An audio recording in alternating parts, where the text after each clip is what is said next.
including an 8-year-old child, at a home just west of Cleveland. Authorities have widened their search up to a 20-mile radius. All 5 victims of the mass shooting have been identified.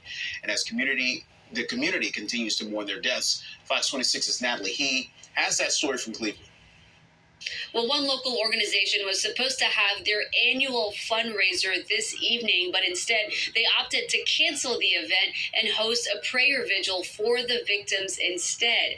They say this mass shooting has shaken the entire community. Be with the families, Lord God, that are going through, Lord God, for this tragic event that's happening. They're here in San Jacinto County, their family. We're a county with 28,000 people. We take care of our own. If they're in the county, they're family. In lieu of their annual fundraiser, San Jacinto County Democrats held a prayer vigil for the 5 people who authorities say were shot and killed by their intoxicated neighbor, execution style.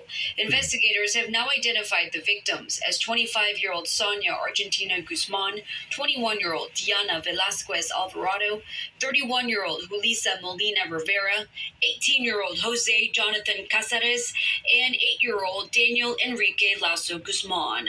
Those who knew the family from Honduras were heartbroken to learn the tragic news. And shocked and sad, because I did know the people the victims. It's heartbreaking, because I used to see him every day walk to the bus stop. The gunman, authorities identified as 38-year-old Francisco Oropeza, remains on the loose as dozens of local, state, and federal law enforcement officers work around the clock to arrest him. That's the kind of thing we just don't see in San Jacinto County. So to say it has shaken the community would be a dramatic understatement. San Jacinto County Sheriff Greg Capers said Oropeza was shooting an AR-15 outside his home around 11:30 p.m. Friday when his next-door neighbors asked him to stop because their baby was sleeping.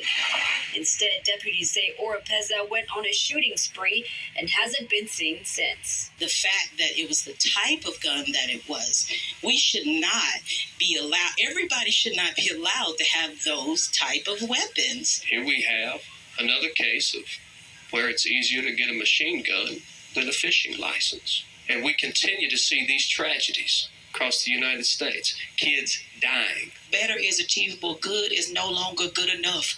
That we as a people have to continue to stand together to make change, because if not, it could be your little girl, it could be your little boy that's gone, or your family member that's gone. Authorities say that suspect is still on the loose tonight. At this point, authorities have decided to widen the search for his whereabouts. If you know anything about where he could be, you are urged to contact the FBI. From San Jacinto County, Natalie He, Fox 26 News.